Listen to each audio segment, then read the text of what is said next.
Usually when we talk about a medical diagnosis, there is this expectation of, well, precision. Right, like engineering. Yeah, you break your arm, the x-ray shows that jagged white line, and the doctor just points and says, there it is. It becomes a binary issue, broken or not broken. It is clean. You see the problem, you apply the cast, you walk out with a solution. You are in control of the timeline. But then you step into the world of theology, specifically looking at how the creator interacts with the creature, and suddenly that x-ray machine just shatters. Oh, completely. We are looking at a landscape that refuses to be managed by human expectations. So welcome to Reformed Thinking. Today we are bringing you a deep dive into an event that totally defies our desire for a neat, manageable universe. Yeah, we are looking at the historical and theological weight of Exodus 3.1322. We have two massive theological texts supplying our material today. The first is I Am Has Sent Me, and the second is the self-existent covenant Jehovah. Both of those texts offer an extensive analysis of the burning bush. They really do. And the mission here, for you listening, is to unpack the staggering gravity of God's self-revelation at Horeb. We are going to analyze the strict historical context, the heavy grammatical weight of the divine name, the sovereign decrees leveled against the empire of Egypt, and the direct, undeniable line this event draws to the person of Jesus Christ. Which means we need to stop treating the burning bush like a quaint Sunday school story. Yeah, flannel graph stuff. Right. We often reduce it to a magic trick in the desert meant to dazzle an old man. But framed properly by our sources, this is an earth-shattering collision between the uncaused creator and human presumption.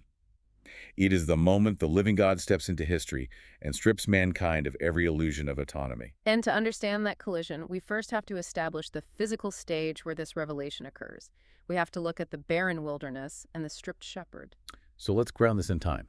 If you're listening to this, you have probably heard the story, but we are not talking about some mythological once upon a time. We need to put a pin in the timeline. Definitely. Both sources strictly anchor the Exodus to the Late Bronze Age, fixing the date at 1446 BC. Okay, 1446 BC. Right. They rely on a literal biblical chronology. Specifically, they draw from 1 Kings 6.1, which places the Exodus 480 years before Solomon began building the temple. And we have a solid historical date for Solomon's temple, right? We do, which makes that math very straightforward. They also bring in Judges 11.26, which notes Israel had been in the land for 300 years by the time of Jephthah. Now, the authors of these texts draw a hard line here against a lot of modern scholarship. I mean, I read secular historical accounts all the time that place the Exodus much later, usually in the 13th century under Pharaoh Ramses II. Yes, the late bait theory. Right. So why is the 1446 BC date so critical to these authors? Well, the authors argue that shifting the date to accommodate secular archaeological assumptions undermines the historical reliability of the entire text.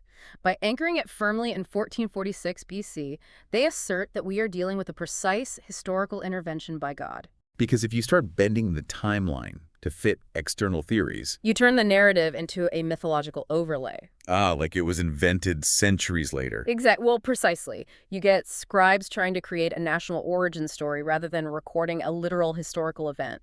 So we are in 1446 BC. And look at where this intervention happens. We are in the desolate region of Midian, near Horeb. Moses is 80 years old. He has been in exile for 4 decades. That is 40 years of isolation. Right. And the texts argue this was a highly intentional, sovereignly ordained crucible. Think about his background. Moses spent his first 40 years in the royal courts of Egypt. He was a prince. Yeah, he was educated in their wisdom, trained in their military tactics. He was carrying all the worldly prestige of an Egyptian prince. Which brings up a massive irony. I mean, think about his psychology for a second. Moses actually tried to be a deliverer at age 40. He did. He had all the might of Egypt, all that youthful vigor, all that political influence, and he completely failed. He murdered an Egyptian, got rejected by his own people, and literally ran for his life. He fled into the desert. Yeah. And now he is an aging shepherd looking after someone else's sheep in the dust. He has absolute zero resources. Why does the text insist on total human impossibility before divine action begins? That question really gets to the core of the narrative. The insistence on human impossibility demonstrates that the deliverance of the covenant people will not rely on human ingenuity. It's not a political negotiation. Right, or some charismatic technique. God spent 40 years stripping Moses of every single fleshly advantage. He took away the chariots, the wealth, the status, and the physical stamina. He left him with a piece of wood, a shepherd's staff. So that when the deliverance occurred, there was zero question about who accomplished it. It destroys any chance for Moses to write a memoir about his brilliant military strategy. Precisely. The glory belongs entirely to God. So Moses is out there, stripped of everything, and he sees this bush. It is burning with fire, but it is not turning to ash. Let's talk about the physics of that for a second. Because we understand fire. Fire requires fuel. Yes, thermodynamics. Right. It needs oxygen, heat, and wood. Once the wood is gone, the fire dies. But this fire is different. This brings us to the theological concept of aseity. Aseity. Yes. Aseity means life in and of himself. The fire is self-sustaining. It requires no external fuel to keep burning. It is a visual representation of a God who depends on absolutely nothing outside of his own being. Contrast that with the pagan gods of Egypt that Moses and the Israelites grew up with. The contrast is staggering. The Egyptian pantheon was entirely tied to the created order. The sun god Ra needed the sun. Happy needed the Nile River. Right. Furthermore, the people believed their gods required daily food offerings, rituals, and human attention to maintain their strength.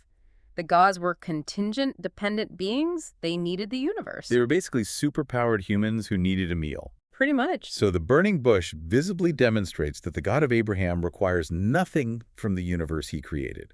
He does not need sacrifices to survive. He is entirely self-sufficient. And Moses approaches this unfueled fire. But what is fascinating is his immediate reaction. We see the servant's dilemma in verse 13. He is not mesmerized by the spectacle. Right, he doesn't pull up a chair to watch it. No. He does not ask for a scientific breakdown of the thermodynamics. His primary concern is the theological credentials of the voice speaking to him. He anticipates the interrogation he is going to face from the enslaved Israelites.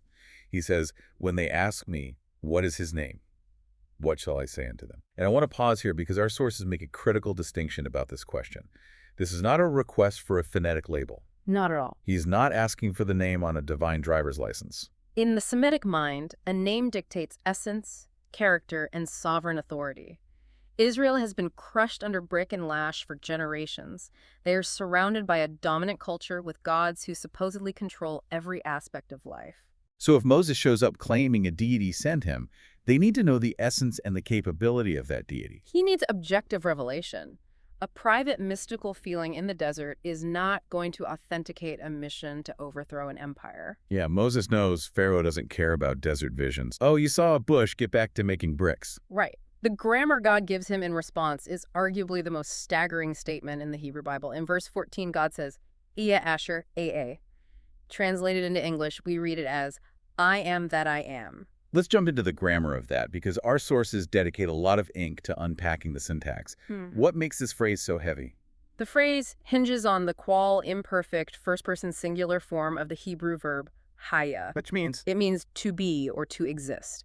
In Hebrew syntax, the imperfect tense denotes an ongoing active state. Okay, think of it like an engine. It is not just I exist right now, like a static rock sitting on the ground. Right. It is an active, unstoppable engine. It is I continuously, actively, and unchangeably exist as who I am. It is existence as an action verb. And the structure of the phrase itself does something unique. I am that I am. That is called an item-per-item construction. You have a verb repeated, connected by a relative pronoun. Item per item. Yes. It denotes absolute self-determination. He is the uncaused cause. He is what he is because he is what he is. Nothing created him, nothing sustains him, and nothing can alter him. Wait, let me push back on that, or at least play devil's advocate for a second. When God says, I am that I am, isn't that almost evasive? How do you mean? Like when someone asks what you do for a living and you say, I do what I do, it sounds almost dismissive to human ears. Why is this considered the most massive statement in the Bible instead of just a brush off? It sounds dismissive to us because we expect an analogy. We want to categorize things. If I ask what you do, you say, I am a carpenter or I am a teacher. You define yourself by your relationship to something else. Okay, I see. God refuses to define himself by his relationship to creation. He refuses to say, I am the God of the sky or I am the God of the harvest. To say, I am that I am is to say, I am the absolute standard of reality. I define myself. Which really highlights the authorial choice here. Yeah. The author of Exodus could have used titles the Israelites already knew well. Titles like El Shaddai, meaning God Almighty, or Elohim, which appear frequently throughout the book of Genesis. But the text pivots to this extremely rare verbal form. What does this specific shift from patriarchal titles to this unique verbal form signal to the suffering Israelites? Well, those patriarchal titles communicate relational supremacy and the role of creator, but they can still carry human analogies. You can imagine a supreme king or a mighty warrior. Sure. By choosing a verbal form of pure existence, God strips away all creaturely analogies. He's telling the slaves in Egypt that their deliverer is not just a stronger version of Pharaoh or a bigger version of the Egyptian gods.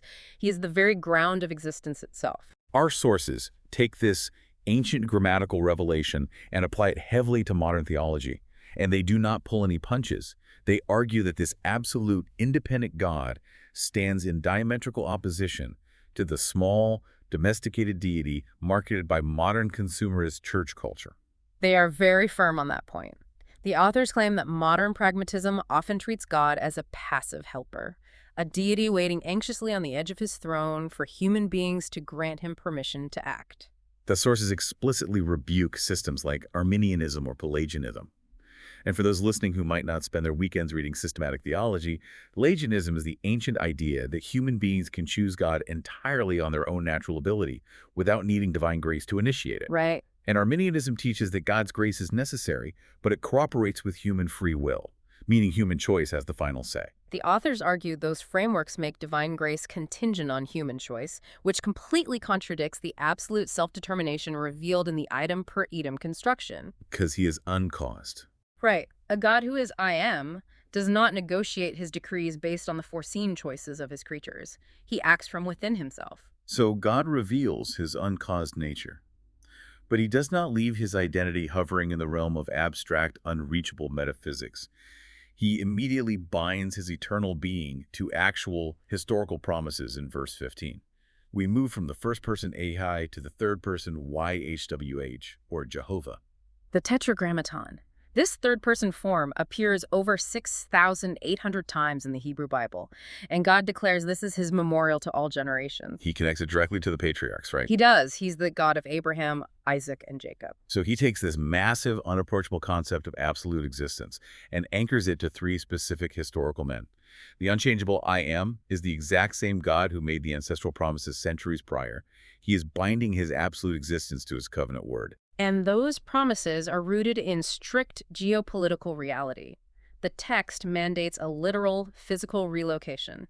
Israel is to be brought up out of the iron furnace of Egypt and taken into the land of the Canaanites, a land flowing with milk and honey. Now, the sources operate from a dispensational perspective here. They draw a very hard line between national Israel and the New Testament church. They argue that you cannot spiritualize these promises away. Yeah, the authors strongly warn against replacement theology, which is the idea that the church has permanently replaced ethnic Israel in God's plan. Okay, so how does that tie back to the divine name? They assert that God's covenant with the physical descendants of Abraham regarding a physical piece of real estate in the Middle East remains unalterable. Why? Because it is backed by his unalterable name.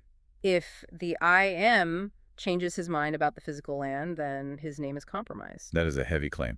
Then moving into verses 16 through 18, we see the implementation of this deliverance. God commands Moses to go and gather the elders of Israel. Deliverance begins with ordered corporate structure.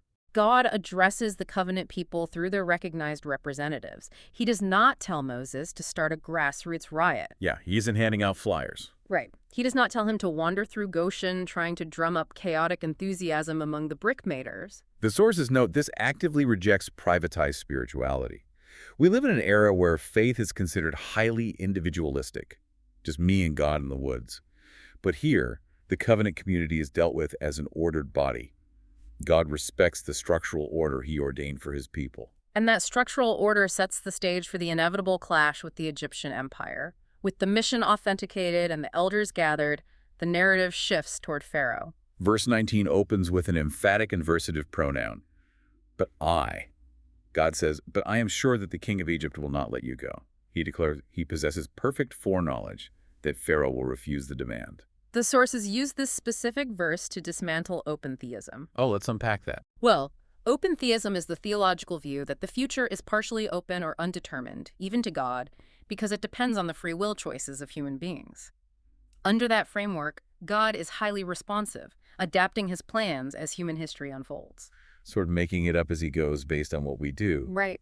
But the texts assert that God does not look down the corridors of time to guess Pharaoh's decision. He does not have a reaction plan, a plan B, based on Pharaoh's free will. He knows the outcome with absolute certainty because he has sovereignly decreed it for his own glory. Pharaoh's stubbornness is not a threat to the divine plan. It is the stage upon which the divine plan will be executed. God is not hoping Pharaoh says yes, so they can avoid a conflict. Which leads to Moses being instructed to ask Pharaoh for a 3 days journey into the wilderness. At first glance, it sounds deceptive, like, hey, we just need a long weekend for a religious festival. We promise we will be right back to making bricks on Monday. But the sources explain this differently. They identify the 3 days journey as an ancient Near Eastern legal idiom. An idiom? Okay. Yes. It was a formal, recognized request for complete separation from corporate labor in order to perform religious duties. So it was a direct challenge to Pharaoh's total ownership over the people. It was a test of sovereignty. Exactly. Pharaoh claimed to own the Israelites entirely, their bodies, their time, their labor. By demanding 3 days entirely dedicated to Jehovah, Moses is forcing Pharaoh to recognize a higher authority over the slave labor force. I want to look at the concept of freedom here, because our modern definition of freedom is total autonomy. We think freedom means answering to absolutely no one, doing whatever we want, whenever we want. But the sources define biblical freedom entirely differently. Biblical freedom, as seen in the Exodus narrative, is a transfer of ownership. A transfer. Yes. Israel's not being released from a cruel dictator so they can wander the desert doing whatever they please. They are being released specifically so they can submit joyfully to a new master. They are leaving Pharaoh's brickyards to worship Jehovah at the mountain. The goal of the Exodus is not independence. The goal is worship. Pharaoh refuses, exactly as decreed. And God promises judicial wrath and plunder in verses 20 through 22. He says he will stretch out his hand and strike Egypt with all his wonders. The sources point out this is not a diplomatic negotiation gone wrong. This is the execution of judicial wrath. God is bringing righteous judgment against an oppressing empire. And part of that judgment includes an economic reversal. The text says Israel will spoil the Egyptians. They will ask their neighbors for silver, gold, and clothing, and they will leave with it. The sources argue this is a sovereign act of divine justice. It essentially reverses 400 years of unpaid slave labor. God ensures that his people do not leave empty-handed. They walk out with the wealth of the empire. The authors draw a hard line regarding how we interpret this event today. And as an impartial note, we are just conveying the ideas in the source text here. Right. Our goal is to report what the texts say. The authors explicitly contrast this biblical deliverance with modern secular frameworks, taking direct aim at Marxist class warfare and critical race theory. They argue that viewing the Exodus as just a template for proletarian revolution, the oppressed rising up to overthrow the privileged oppressor, completely strips the event of its divine covenantal nature. Yes. The text says it was not a general uprising of the oppressed against the oppressor. It was a unique covenantal act for national Israel, executed exclusively by Jehovah to fulfill the Abrahamic promise and to pass judgment on Egyptian idolatry. The Israelites did not win their freedom through class solidarity. They literally stood still while God dismantled the empire. Right. As we move into the final phase of the analysis, the Christological lineage, we see that the historical and theological weight of the burning bush does not terminate in the Late Bronze Age. It drives directly toward the New Testament. The sources bring up the Christophany aspect of the narrative.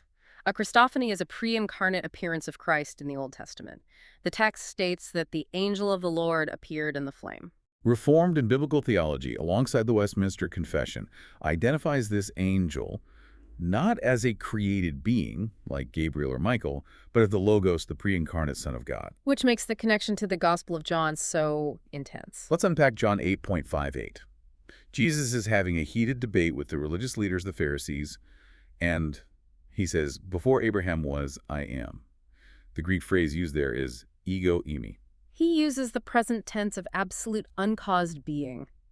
Notice the grammar there. He does not say, before Abraham was, I was. Which would just mean he's really old. Right. That would simply be a claim to pre-existence. It would mean he is older than Abraham. But by saying I am, he is claiming existence outside of time itself. And the Pharisees understood the syntax perfectly. They did not miss the reference at all. They knew he was claiming the divine name from Exodus 3.14.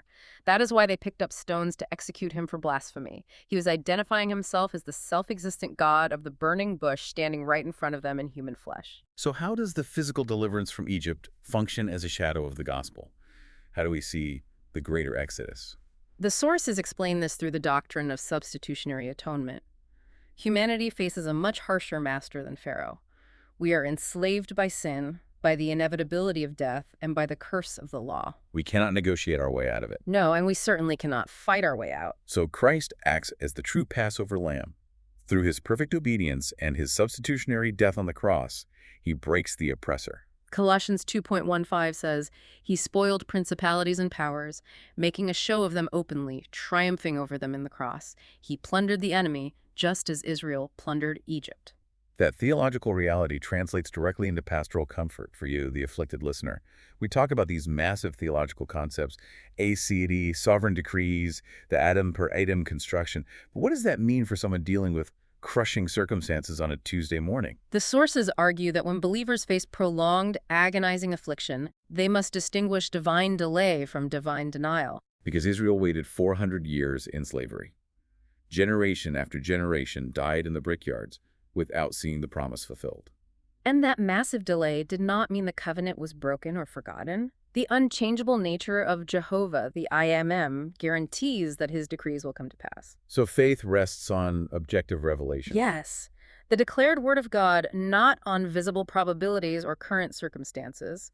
If your faith is tied to how your life looks right now, it will collapse. If it is tied to the unchanging nature of the uncaused cause, it will hold. So, to synthesize all of this, the burning bush completely dismantles human pride. It strips away our reliance on our own strength or our clever strategies. It anchors our faith in the objective, unchanging character of the I am, and it points relentlessly forward to the finished work of Christ, the ultimate deliverer. It demands that we submit to a God who cannot be managed, manipulated, or timed by our calendars. Which leaves us with a final thought for you to mull over.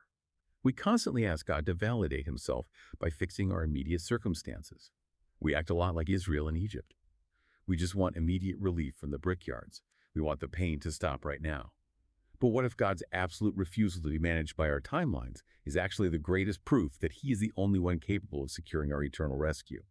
We want the quick x-ray and the fast cast, but he operates on a scale of eternal decrees that shatter our tiny expectations. Thank you for joining this deep dive on Reformed Thinking.